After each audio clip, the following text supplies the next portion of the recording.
مسیح موعود علیہ السلام کا ایک فارسی شعر ہے جس کا ایک مصرع ہے، منم محمد و احمد کے مجتبیٰ باشد۔ اس کا معنی اور اس کی وضاحت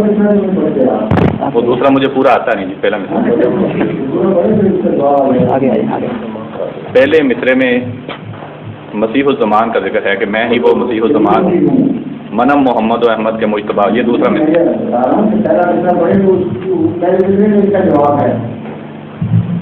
منم مسیح الزمان منم کلیم خدا، منم مسیح زمان و منم کلیم خدا، منم محمد و احمد کے مجتبیٰ باشد۔ اسی کو اشارہ فرما رہے ہیں ان پیشگوئیوں کی طرف جو آئندہ زمانے میں آنے والے کے متعلق تھی، اور یہ بتا رہے ہیں کہ ان پیشگوئیوں کا مصداق میں مسیح کے آنے کی پیشگوئی تھی جو میرے آنے سے پوری ہوگی، کلیم کے آنے کی پیشگوئی تھی جو میرے آنے سے پوری ہو گئی، اور حضرت صلی اللہ علیہ وسلم کی بعثت ثانیہ جس کی قرآن کریم میں پیشگوئی تھی وہ بھی میرے آنے سے پوری ہو گئی۔ اس لیے اس میں کسی گستاخی یا برابری کا تو دعوی کوئی نہیں، دعویٰ صرف یہ ہے کہ حضرت رسول اکرم صلی اللہ علیہ وسلم کی آئندہ زمانے میں آنے کی پیشگوئی تھی کہ نہیں تھی۔ اگر کی تو آپ خود تشریف لائیں گے یا آپ کے کسی غلام کو خدا تعالیٰ نمائندگی کا موقع دے گا، یہ ہے گفتگو۔ اگر یہ ثابت ہو جائے کہ حضرت صلی اللہ علیہ وسلم کی دوبارہ بعثت کی پیشگوئی تھی، اور یہ بھی ثابت ہو جائے کہ آپ نے خود نہیں آنا تھا، تو جس کسی نے آنا تھا اس نے یہی دعویٰ کرنا کہ میں وہی محمد و احمد ہوں جس کے آنے کی خبر دی گئی ہے دوبارہ آخری زمانے میں، یہی دعویٰ ہے آپ کا۔ جہاں تک مرتبے کا تعلق ہے اس کا اظہار دوسرے شعروں میں موجود ہے بڑی کثرت سے، اس لیے جو علماء دھوکہ دینے کی کوشش کرتے ہیں کہ حضرت مسیح موعود علیہ السلام نے اپنے آپ کو حضرت محمد مصطفیٰ صلی اللہ علیہ وسلم کا ہم مرتبہ قرار دے دیا ہے، وہ بالکل جھوٹ بولتے ہیں۔ مرتبے کا جہاں تک تعلق ہے حضرت مسیح موعود علیہ السلام نے اپنے مضمون کو اتنا کھول دیا ہے کہ کسی آدمی کے لیے شک کی گنجائش ہی کوئی نہیں چھوڑی، ضد اور تعصب کو کرے تو اس کی مرضی ہے۔ مثلاً فرمایا کہ جانو دلم فدائے جمال محمد ہے، حاکم نثار کوچہ آل محمد ہے، کہ میری جان میرا دل حضرت محمد مصطفیٰ صلی اللہ علیہ وسلم کا فدا ہوں، حاکم نثار کوچہ آل محمد ہے، میری خاک نثار ہو محمد مصطفیٰ کی گلیوں کے۔ پھر فرماتے ہیں کہ در ہر مکان وہ کیا ہے اس کا پہلا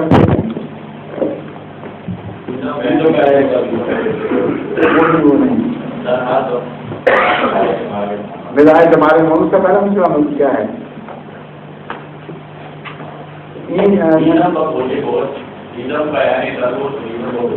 ہاں، بیزم بہن قلب و شبیدم بگوش ہوش، در ہر مکان ندائے جمال محمد، کہ میں نے خود اپنی آنکھوں سے دیکھا ہے، دل کی آنکھوں سے، اور ہوش کے کانوں سے سنا ہے، ہر دنیا کے مقام سے محمد مصطفیٰ صلی اللہ علیہ وسلم کے حسن کی آواز بلند ہوئی۔ ان چشمہ رواں یہ بے خلق خدا دے ہم، یا قطرے ہی لے بحر کمال محمد ہے، کہ یہ سارا فیض جو میرے ہاتھوں سے تم جاری دیکھ رہے ہو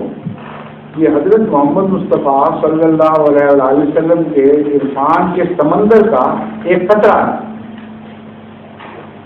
پھر فرماتے ہیں وہ ہے میں چیز کیا ہوں بس فیصلہ ہوئی یہی،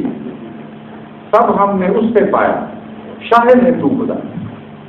وہ ہے میں چیز کیا ہوں بس فیصلہ یہی، وہ جس نے حق دکھایا وہ رہنما یہی، وہ رہنما رہا یہی۔ اگلا اس کا پہلا مصرع ہے سب ہم نے اس سے پایا شاہد ہے تو خدایا، وہ جس نے حق دکھایا وہ مالکا یہی ہے، اس نور پر فدا ہوں اس کا ہی میں ہوں، وہ ہے میں چیز کیا ہوں بس فیصلہ یہی۔ تو جہاں تک مقام اور مرتبے کا تعلق ہے وہ ان آیات سے ظاہر ہوتا ہے، اس لیے ان وقت کسی تمثیل کی خاطر کوئی نام قرار دے دینا، کسی ایک نام کو دوسرے نام پر اسپا کر دینا اس کو ہم مرتبہ نہیں بناتا، نہ اس کو شرک کہتے ہیں۔ اگر مرتبے میں برابری کا دعویٰ ہو تو پھر یہ شعر ہو ہی نہیں سکتے، یہ تو صاف بتا رہے ہیں کہ مرتبے میں ہم برابری کا دعویٰ کرنے والا جھوٹ بول رہا ہے۔ اس کی مثال میں قرآن کریم سے بتاتا ہوں۔ سب سے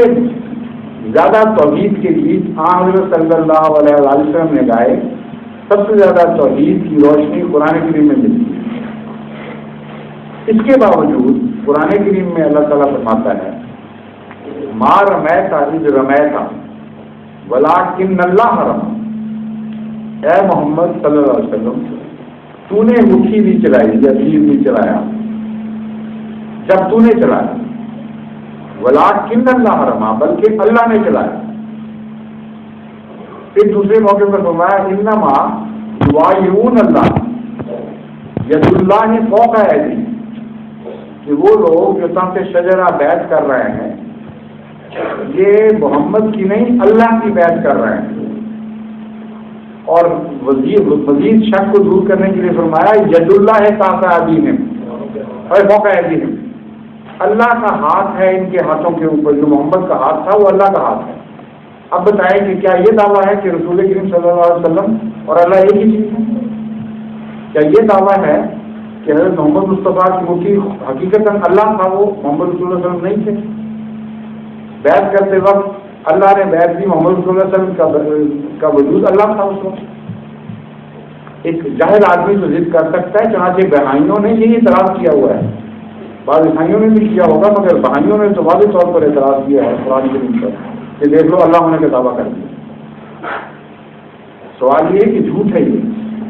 باقی قرآن کریم عبد کے طور پر پیش کر رہا ہے،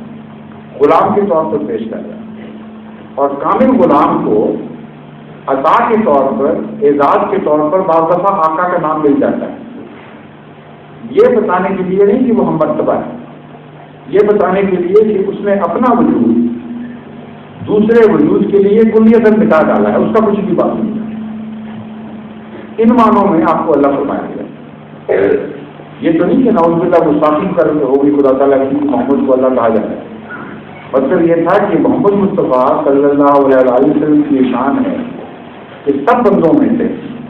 یہ وہ شخص ہے جس نے اپنے لیے اپنا کچھ بھی نہیں رہنے دیا، کلیتاً خدا کا ہو چکا ہے۔ اس کا اٹھنا خدا کا، اس کا بیٹھنا خدا کا، اس کا بولنا خدا کا، اس کا چپ ہونا خدا کا، اس کا جاگنا خدا کا، اس کا سونا خدا کا، اس کی ہر خواہش خدا کی بندگی کے تابع ہوگی۔ اس لیے اب یہ جو کچھ کہے گا، یہ جو کچھ کرے گا خدا کے مدد کے طور پر کرے گا۔ یہ ہے محمد کا اللہ ہونا۔ تو محمد صلی اللہ علیہ وسلم کے غلام کا محمد ہونا اس کے سوا کوئی معنی بھی نہیں رکھتا، اس کا کچھ بھی نہیں رہا۔ اور یہ جو میں نے شعر پڑھا تھا یہ اس کی تشریح ہے، وہ ہے میں کہ کیا ہے، بس فیصلہ یہی مجھ پر کلیتاً حضرت محمد مصطفیٰ صلی اللہ علیہ وسلم کا فیصلہ، آپ کا عرفان، آپ کا عشق، آپ کی محبت، آپ کی سنت، ہر چیز غالب آ گئی۔ اور ان معنوں میں اب میں جو بھی کہوں گا عام وسلم کے منشا اور مرضی کے خلاف نہیں کہہ سکتا، جس طرح رسول اللہ صلی اللہ علیہ وسلم اللہ کے منشا اور اس کی مرضی کے خلاف نہیں کہہ سکتے۔ یہ تو معنی ہیں جو ہر صاحب فہم کو سمجھ آ جاتے ہیں، لیکن جس نے کرنی ہے نفرت پھیلانی ہے اس کا کام یہی ہے، وہ تو نہیں باز آئے گا۔